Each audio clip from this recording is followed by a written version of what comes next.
महाभारत युद्ध के 10 रहस्यमय व्यक्ति। महाभारत में कई घटना, संबंध और ज्ञान विज्ञान के रहस्य छिपे हुए हैं। महाभारत का हर पात्र जीवंत है, चाहे वह कौरव, पांडव, कर्ण और कृष्ण हो या धृष्टद्युम्न, शल्य, शिखंडी और कृपाचार्य हो। महाभारत सिर्फ योद्धाओं की गाथाओं तक सीमित नहीं है। महाभारत से जुड़े शाप, वचन और आशीर्वाद में भी रहस्य छिपे हैं, क्योंकि महाभारत का हर व्यक्ति रहस्यमय था। महाभारत एक ऐसा ग्रंथ है जिसमें भारतीय ही नहीं, विश्व इतिहास का रहस्य छुपा हुआ है। महाभारत संबंधी अब तक जितनी भी खुदाई हुई है या उस काल के तथ्य मिले हैं, वे सभी मानव इतिहास के रहस्यों से पर्दा उठाते हैं। आओ हम जानते हैं महाभारत काल के ऐसे 10 व्यक्तियों के बारे में जिनमें अद्भुत क्षमता थी। वे आम मनुष्यों की तरह मनुष्य नहीं थे, वे कुछ और ही तरह की क्षमता से संपन्न थे। पहला रहस्यमय व्यक्ति सहदेव। 5 पांडवों से 2 नकुल और सहदेव दोनों ही माद्री अश्विन कुमार के पुत्र थे।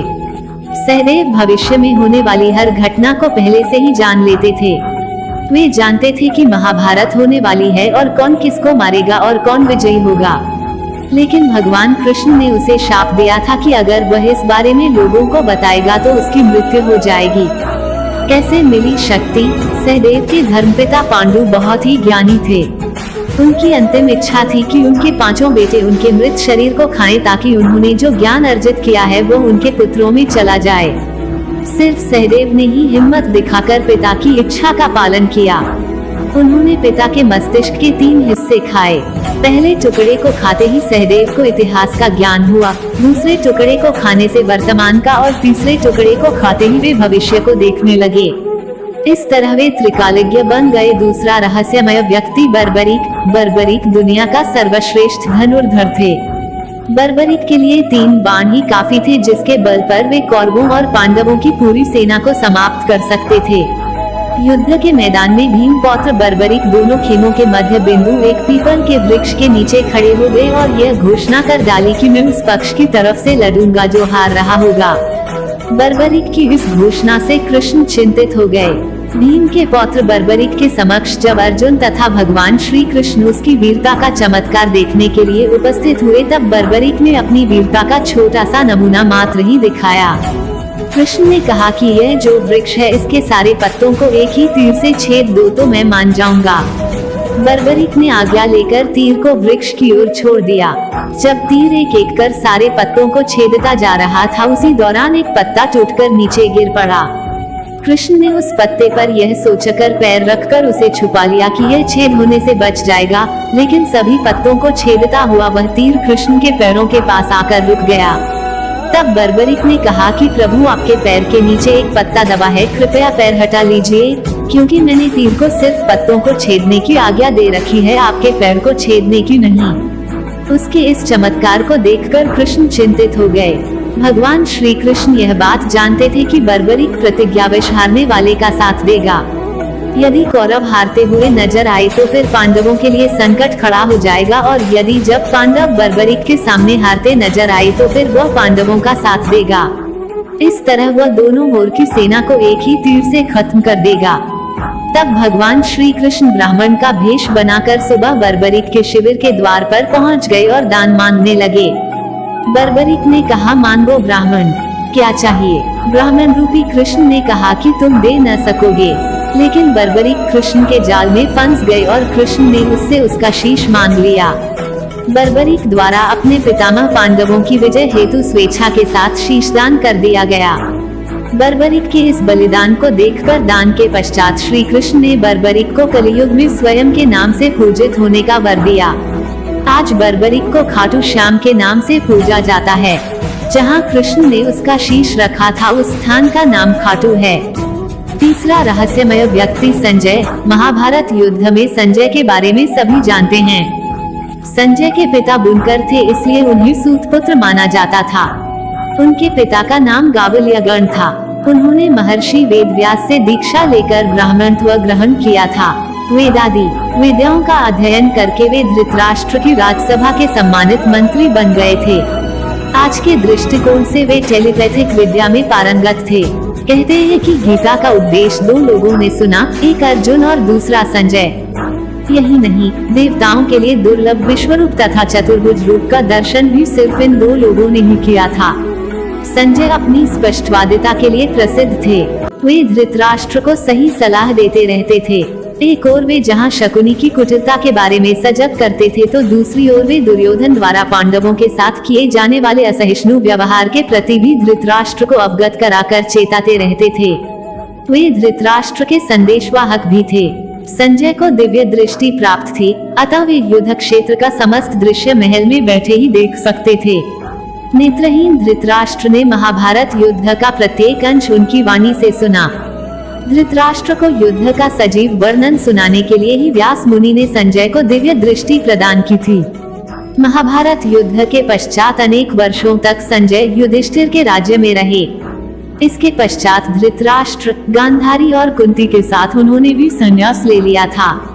बाद में धृतराष्ट्र की मृत्यु के बाद वे हिमालय चले गए, जहां से वे फिर कभी नहीं लौटे। चौथा व्यक्ति अश्वत्थामा, गुरु द्रोणाचार्य के पुत्र अश्वत्थामा हर विद्या में पारंगत थे। वे चाहते तो पहले दिन ही युद्ध का अंत कर सकते थे, लेकिन कृष्ण ने ऐसा कभी होने नहीं दिया। कृष्ण ये जानते थे कि पिता पुत्र की जोड़ी मिलकर ही युद्ध को समाप्त कर सकती है। विज्ञान यह नहीं मानता कि कोई व्यक्ति हजारों वर्षों तक जीवित रह सकता है। ज्यादा से ज्यादा 150 वर्ष तक जीवित रहा जा सकता है, वह भी इस शर्त पर कि आबोहवा और खान पान अच्छा हो तो। तब ऐसे में कैसे माना जा सकता है कि अश्वत्थामा जीवित होंगे?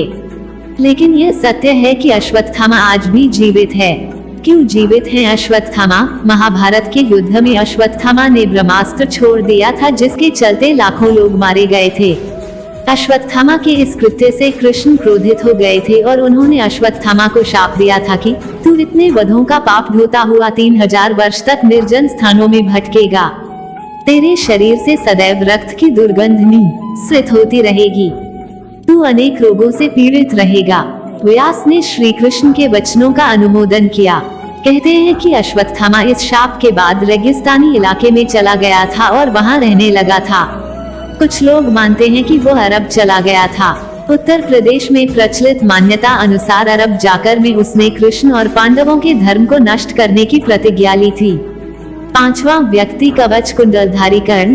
कर्ण से यदि कवच कुंडल नहीं हथियाए होते, यदि कर्ण इंद्र द्वारा दिए गए अपने अमोघ अस्त्र का प्रयोग घटोत्कच पर न करते हुए अर्जुन पर करता, तो आज भारत का इतिहास और धर्म कुछ और होता। भगवान कृष्ण ये भली भांति जानते थे कि जब तक कर्ण के पास उसका कवच और कुंडल है, तब तक उसे कोई नहीं मार सकता। ऐसे में अर्जुन की सुरक्षा की कोई गारंटी नहीं। उधर देवराज इंद्र भी चिंतित थे, क्योंकि अर्जुन उनका पुत्र था। भगवान कृष्ण और देवराज इंद्र दोनों जानते थे कि जब तक कर्ण के पास पैदाइशी कवच और कुंडल हैं, वह युद्ध में अजेय रहेगा। तब कृष्ण ने देवराज इंद्र को एक उपाय बताया और फिर देवराज इंद्र एक ब्राह्मण के वेश में पहुंच गए कर्ण के द्वार। देवराज भी सभी के साथ लाइन में खड़े हो गए। कर्ण सभी को कुछ न कुछ दान देते जा रहे थे।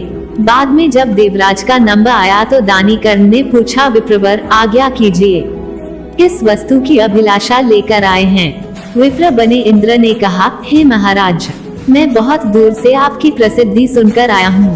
कहते हैं कि आप जैसा दानी तो इस धरा पर दूसरा कोई नहीं है। तो मुझे आशा ही नहीं विश्वास है कि मेरी इच्छित वस्तु तो मुझे अवश्य आप देंगे ही। फिर भी मन में कोई शंका न रहे, इसलिए आप संकल्प कर ले, तभी मैं आपसे मांगूंगा, अन्यथा आप कहें तो मैं खाली हाथ चला जाता हूँ। तब ब्राह्मण के भेष में इंद्र ने और भी विनम्रता पूर्वक कहा, नहीं नहीं राजन, आपके प्राण की कामना हम नहीं करते, बस हमें इच्छित वस्तु मिल जाए तो हमें आत्म शांति मिले। पहले आप प्रण कर ले तो ही मैं आपसे दान मांगूं। कर्ण ने तैश में आकर जल हाथ में लेकर कहा, हम प्रण करते हैं विप्रवर, आप तुरंत मांगिए। तब शर्म इंद्र ने कहा, राजन, आपके शरीर के कवच और कुंडल हमें दान स्वरूप चाहिए। एक पल के लिए सन्नाटा छा गया। कर्ण ने इंद्र की आंखों में झांका और फिर दानवीर कर्ण ने बिना एक क्षण भी गनवाए अपने कवच और कुंडल अपने शरीर से खंजर की सहायता से अलग किए और ब्राह्मण को सौंप दिए। इंद्र ने तुरंत वहां से दौड़ ही लगा दी और दूर खड़े रथ पर सवार होकर भाग गए, इसलिए कि कहीं उनका राज खुलने के बाद कर्ण बदल न जाए। कुछ मील जाकर इंद्र का रथ नीचे उतरकर भूमि में धंस गया। तभी आकाशवाणी हुई, देवराज इंद्र, तुमने बड़ा पाप किया है। अपने पुत्र अर्जुन की जान बचाने के लिए तूने छलपूर्वक कर्ण की जान खतरे में डाल दी है। अब यह रथ यहीं धंसा रहेगा और तू भी यहीं धंस जाएगा। तब इंद्र ने आकाशवाणी से पूछा, इससे बचने का उपाय क्या है? तब आकाशवाणी ने कहा, अब तुम्हें दान दी गई वस्तु के बदले में बराबरी की कोई वस्तु देना होगी। इंद्र क्या करते, उन्होंने यह मंजूर कर लिया। तब वे फिर से कर्ण के पास गए, लेकिन इस बार ब्राह्मण के वेश में नहीं।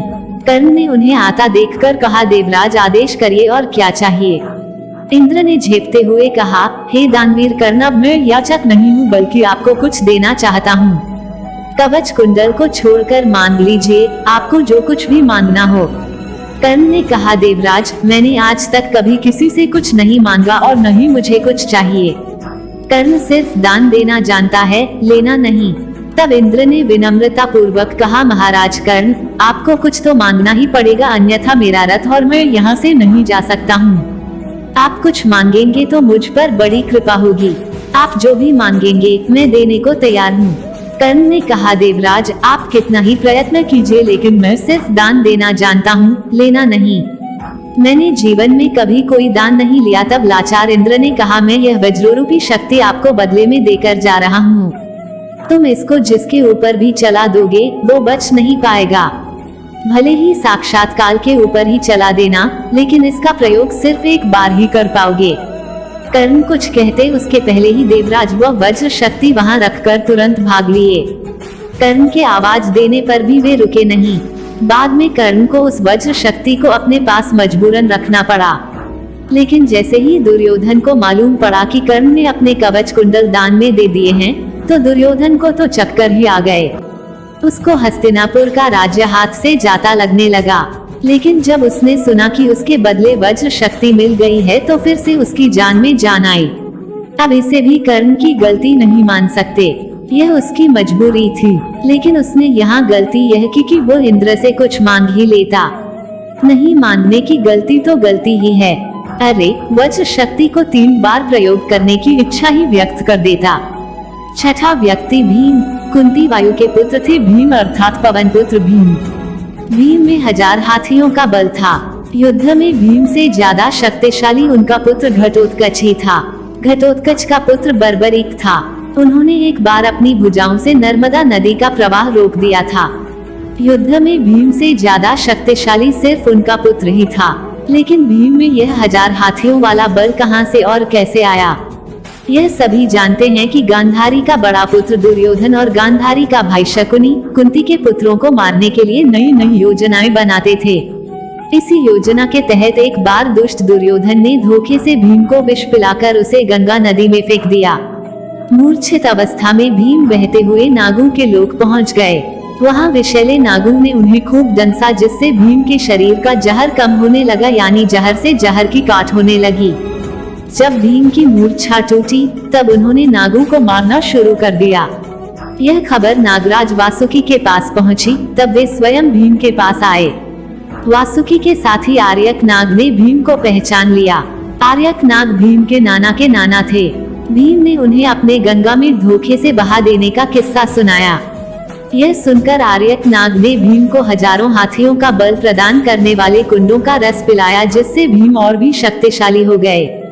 7वां व्यक्ति घटोत्कच। माना जाता है कि कदकाठी के हिसाब से भीम पुत्र घटोत्कच इतना विशालकाय था कि वह लात मारकर रथ को कई फुट पीछे फेंक देता था और सैनिकों तो वह अपने पैरों तले कुचल देता था।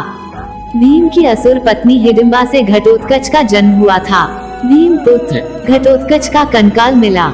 जन्म लेते समय उसके सिर पर केश उत्कच नहीं थे, इसलिए उसका नाम घट हाथी का मस्तक उत्कच केशहीन अर्थात घटोत्कच रखा गया। इसका मस्तक हाथी के मस्तक जैसा और केश शून्य होने के कारण यह घटोत्कच नाम से प्रसिद्ध हुआ। वह अत्यंत मायावी निकला और जन्म लेते ही बड़ा हो गया। उसमें जहां शारीरिक बल था वहीं वह मायावी भी था। चूंकि घटोत्कच की माता एक राक्षसी थी, पिता एक वीर क्षत्रिय था, इसलिए इसमें मनुष्य और राक्षस दोनों के मिश्रित गुण विद्यमान थे। वह बड़ा क्रूर और निर्दयी था। महाभारत युद्ध के बीच इसने हाहाकार मचा दिया था। कर्ण सेनापति बनकर कौरवों के पक्ष से युद्ध कर रहे थे। कर्ण के पास इंद्र की दी हुई ऐसी शक्ति थी जिससे वह किसी भी पराक्रमी से पराक्रमी योद्धा को मार सकते थे। वो शक्ति कभी खाली जा ही नहीं सकती थी। कर्ण इस शक्ति से अर्जुन को मारना चाहते थे। श्री कृष्ण यह जानते थे, इसी कारण उन्होंने घटोत्कच को रणभूमि में उतारा। इस राक्षस ने आकाश से अग्नि और अनेक प्रकार के अस्त्र शस्त्र बरसाना आरंभ कर दिया, जिससे कौरव सेना में हाहाकार मच उठा। दुर्योधन ने घबराकर कर्ण से इसे मारने के लिए कहा। कर्ण भी इसकी मार से घबरा गए थे। उसने अपनी आंखों से देखा कि इस तरह तो कुछ ही देर में सारी कौरव सेना नष्ट हो जाएगी। तब लाचार होकर उसने घटोत्कच पर उस अमोघ शक्ति का प्रयोग किया। अतः घटोत्कच क्षण भर में ही निर्जीव होकर पृथ्वी पर गिर पड़ा।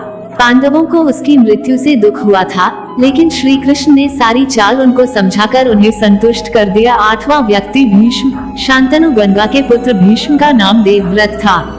उनको इच्छा मृत्यु का वरदान प्राप्त था। भीष्म के शरशैया पर लेटने की खबर फैलने पर कौरवों की सेना में हाहाकार मच जाता है।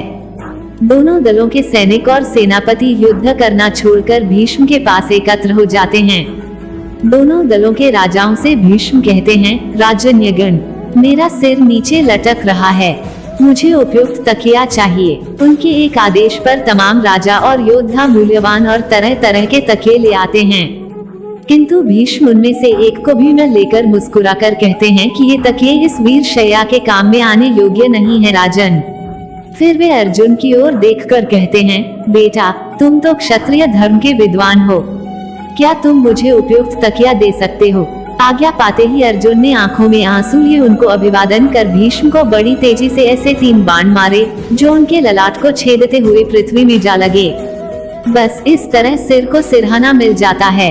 इन बाणों का आधार मिल जाने से सिर के लटकते रहने की पीड़ा जाती रही। 9वां व्यक्ति दुर्योधन। दुर्योधन का शरीर वज्र के समान कठोर था, जिसे किसी धनुष या अन्य किसी हथियार से छेदा नहीं जा सकता था। लेकिन उसकी जांघ के प्राकृतिक रूप से होने के कारण भीम ने उसकी जांघ पर वार कर उसके शरीर के 2 फाड़ कर दिए थे। दुर्योधन का यह वज्र समान शरीर उनकी माता गांधारी के देखने के कारण बना था। माता ने उन्हें पुनर्तः नग्न होकर उनके समक्ष आने को कहा था, लेकिन कृष्ण द्वारा उनकी बुद्धि को मोड़ देने के कारण वे अपने गुप्तांगों को छुपाकर माता के समक्ष गए थे, इसलिए उनका उतना हिस्सा कमजोर रह गया था। 10वां रहस्यमय व्यक्ति कृष्ण। सब पर भारी कृष्ण मुरारी। भगवान कृष्ण 16 कलाओं में माहिर थे। वे जितने मायावी थे उतने ही मानवीय। उनके रहस्यमय व्यक्तित्व को तो बड़े बड़े योग और तपस्वी भी समझ पाए। एक तरफ अपने दरिद्र मित्र सुदामा के चरण पखारते हैं तो दूसरी ओर अपनी बुआ के बेटे शिशुपाल का वध भी कर देते हैं। उनके रहस्यमय व्यक्तित्व का सबसे बड़ा उदाहरण यह है कि अर्जुन ने सूर्यास्त से पूर्व जयद्रथ के वध की शपथ ली थी और कहा था कि यदि मैं उसे सूर्यास्त के पूर्व नहीं मार पाया तो अग्निचिता पर लेट जाऊंगा। कृष्ण ने अर्जुन को इसके लिए प्रोत्साहित भी किया था, क्योंकि कृष्ण यह जानते थे कि आज सूर्य ग्रहण है और सूर्य कुछ देर के लिए नहीं दिखेगा। हुआ यही, अर्जुन ने चिता तैयार कर ली, तब जयद्रथ भी यह देखने आया और तुरंत ही उसी वक्त सूर्य पुनः निकल आया। कृष्ण के इशारे पर पल भर में ही अर्जुन ने जयद्रथ का सिर अलग कर दिया। कृष्ण को ईश्वर मानना अनुचित है, किंतु इस धरती पर उनसे बड़ा कोई ईश्वर तुल्य नहीं है, इसीलिए उन्हें पूर्ण अवतार कहा गया है। कृष्ण ही गुरु और सखा हैं। कृष्ण ही भगवान है, अन्य कोई भगवान नहीं। कृष्ण है राजनीति, धर्म, दर्शन और योग का पूर्ण वक्तव्य। कृष्ण को जानना और उन्हीं की भक्ति करना ही हिंदुत्व का भक्ति मार्ग है। अन्य की भक्ति सिर्फ भ्रम, भटकाव और निर्णयहीनता के मार्ग पर ले जाती